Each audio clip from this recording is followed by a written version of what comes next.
আজকে রাত থেকেই ব্লগটা শুরু করলাম। এখন ঘড়িতে সময় হচ্ছে ওই 7:30 পৌনে 8টার মতো বাজে হয়তো। তো ভাত বসিয়ে দিয়েছি, ভাতটা মানে প্রায় হয়ে যাওয়ার মধ্যেই এখন দেখো আমি বেগুন কেটে নিচ্ছি, বেগুনি করব। সকালবেলা তোমাদেরকে দেখিয়েছিলাম যে বাঁধাকপির বড়া করেছিলাম, তো বাঁধাকপি দিয়ে বেসন দিয়ে গুলিয়েছিলাম জানো তো, অনেকটা বেশি হয়ে গেছিলো, তো সেটা রেখে দেওয়া হয়েছিল। আর যতটা রয়েছে ওটা দিয়ে আবার সবার হবে না, তাই ভাবলাম ওই বড়া কয়টাও ভেজে নিই আর তার সঙ্গে কটা বেগুন কেটে বেগুনি করে নিই, তাহলে সবার হয়ে যাবে আর খাওয়াটাও বেশ ভালো হবে।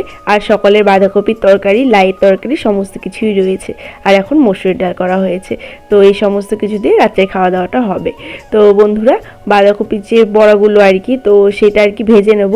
তার আগে এখানে দেখো কড়াইতে তো তেল বসিয়ে দিয়েছি, আর হচ্ছে তোমার যে বেগুনগুলো বানিয়ে নিয়ে আসলাম, তো সেই বেগুনগুলোর মধ্যে অল্প একটু লবণ দিয়ে মাখিয়ে রাখলাম।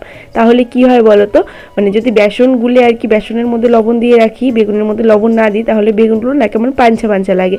আর বেগুনের মধ্যে যদি একটু লবণ দিয়ে তারপর হচ্ছে ভাজা যায় তাহলে বেশ ভালো লাগে খেতে। তো সেই কারণে যখনই বেগুনি করি বেগুনগুলোকে এইভাবে লবণ দিয়ে মাখিয়ে নিই। তো দেখো এইদিকে সকালের যে বেসনের গোলাটা ছিল, তো সেটা হচ্ছে ভেজে নিলাম সবার প্রথমে। আর সকালবেলা যেহেতু বেসনটা গুলিয়ে রাখা হয়েছিল, তো দেখলাম একদম পাতলা হয়ে গেছে, ওর মধ্যে আরেকটু বেসন মাখিয়ে বড় কয়টা ভেজে নিলাম, খুব বেশি যদিও বা ছিল না। তারপরে এখন বেগুনিগুলো করে নিচ্ছি। আর বেগুনি করার সময় বেসনের মধ্যে না একটু খাবার সোডা দিয়েছিলাম, তো সেই কারণে দেখছি ভীষণ সুন্দর ফুলেছিল জানো তো বেগুনিগুলো। আর খাবার সোডা দিলে তো বেশ মচমচেও হয়, তো বেশ ভালো লাগে। আর এই যে গরম গরম বেগুনি বা ভাজাভুজি যে কোনো জিনিস খেতে কিন্তু আমার দারুণ লাগে। তোমরা কারা কারা এই ভাজাভাজি জিনিস বা তেলে ভাজা খেতে ভালোবাসো সেটা কিন্তু অবশ্যই আমাকে কমেন্ট করে জানাবে। এইদিকে দেখো বন্ধুরা, বেগুনিগুলো ভাজা হয়ে গেছে, আর কিছু বড়িও ভেজে নিয়েছি। বড়িগুলো ভেজেছি কুকিমার বাবার জন্য। তো তারপরে আমরা সবাই মিলে দেখো এখন খাওয়া দাওয়া করতে বসে পড়েছি। তো তারপরে কালকে রাত্রিবেলা আর কোনো কিছুই তোমাদের সঙ্গে শেয়ার করা হয়েছিল না, আবার পরের দিন সকালের থেকে ব্লগটা শুরু করেছিলাম।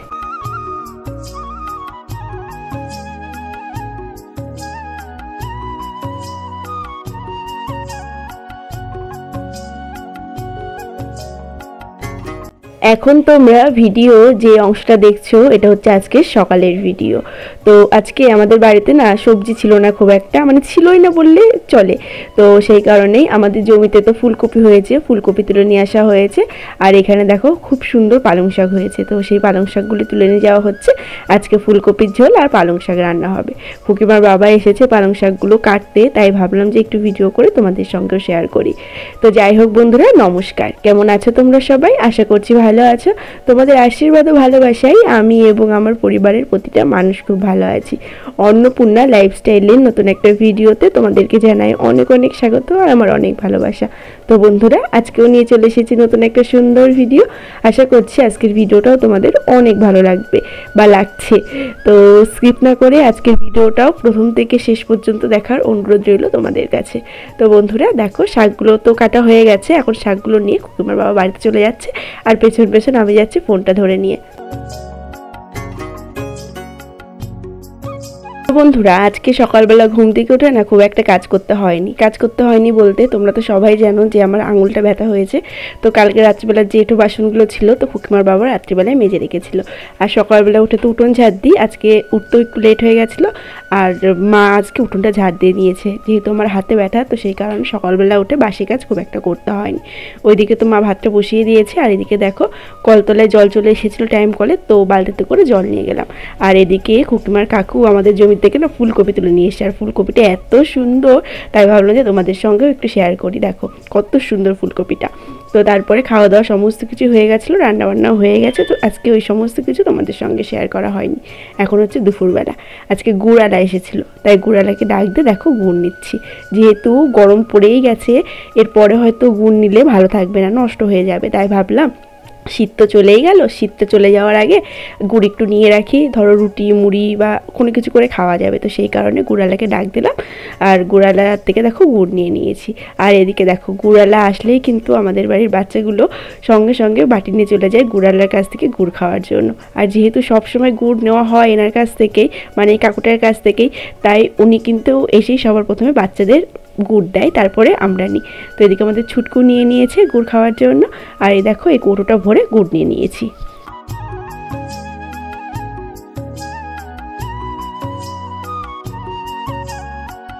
তো বন্ধুরা খাওয়া দাওয়ার পর এখন দেখো চলে এসেছি কিছু জামা কাপড় নিয়ে কলতলায় ধোয়ার জন্য। দু একদিন পরে যেহেতু সরস্বতী পুজো, খুকিমার তো সরস্বতী পুজোয় অঞ্জলি দেবে, তো সেই কারণে খুকিমার জামা ধুয়ে দিচ্ছি।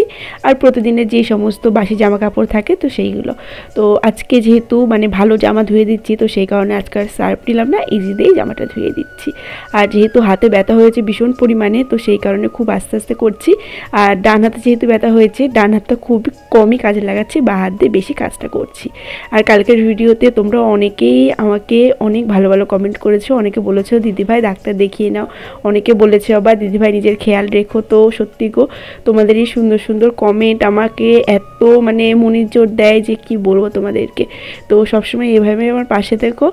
আর কি বলো তো, সত্যি কথা বলতে আমার শ্বশুর বাড়ির লোকজন, আমার স্বামী, আমার শাশুড়ি মানে এতটা আমাকে সাপোর্ট করছে বা করে সবসময়, যে আমার এই যে হাতে ধরা ব্যথা হয়েছে, তো আমি মানে যেটুকু না করলে নয়, শুধু সেইটুকু করি। আমার স্বামী দেখো থালা বাসন ধুয়ে দিচ্ছে, তারপর আমার শাশুড়ি মা যে সংসারের অনেক কাজ মানে যেগুলো আমি করি তো সেইগুলো করে দিচ্ছে। তো সত্যিই গো, এমনি সময় হয়তো তাদের ভালোবাসাটা বোঝা যায় না, কিন্তু যখনই মানে শরীর খারাপ হয় তখন আর কি সত্যি সত্যি তাদের আসল রূপটা দেখতে পাই, যে তারা আমাকে কতটা ভালোবাসে। তো সত্যি কথা বলতে প্রতিটা মেয়ের কপাল বা ভাগ্য এরকমই হওয়া উচিত, যে তার বিপদের সময় তার শ্বশুরবাড়ির লোকজন বা তার স্বামী তার পাশে যেন থাকে। তো সত্যি এই জিনিসটা আমি পেয়ে আমি নিজেকে খুবই ভাগ্যবতী মনে করি। তো যাই হোক বন্ধুরা, তোমাদের সঙ্গে কথা বলতে বলতে দেখো এদিকে জামা কাপড়গুলো ধোয়া হয়ে গেল। আর জানো তো, কালকে তোমাদেরকে দেখিয়েছিলাম যে আঙুলটা আমি লবণ জল দিয়ে সেক করেছি। তো কালকে 2-3 বার ওরকমভাবে সেক করেছি, আর ওষুধ দিচ্ছি। তো আঙুলটা যেন তো পেকে গেছে। তো খুকিমার বাবা আজকে আমাকে বললো যে আজকেও আবার গরম জল দিয়ে সেক করো। তো সকালবেলা ঘুম থেকে উঠে একবার সেক করেছি। তো এখন যেহেতু জল খাচ্ছি তো জায়গাটা নরম হয়ে গেছে, তো এখন গরম জল দিয়ে আবার সেক করব। সেক করে ওই জায়গাটায় আর কি বেলের কাঁটা দিয়ে ফুটো করে আর কি ওইখানে যে সমস্ত পুঁজ বা রক্ত জমে রয়েছে তো সেইগুলোকে বের করব। আর ভেতর থেকে যতক্ষণ না পর্যন্ত ওই পুজটা বেরোচ্ছে ততক্ষণ পর্যন্ত আমার ব্যথা কিন্তু কিছুতেই কমবে না। তো দেখো এখন বসে পড়েছি, গরম জল দিয়ে সেক করছি আর বেলের কাঁটা দিয়ে পুজ রক্তগুলো বের করছি। তো যাই হোক বন্ধুরা, আজকের মতো আমি এখানেই বিদায় নিচ্ছি। আবার দেখা হচ্ছে কালকে নতুন একটা সুন্দর ভিডিওর সঙ্গে।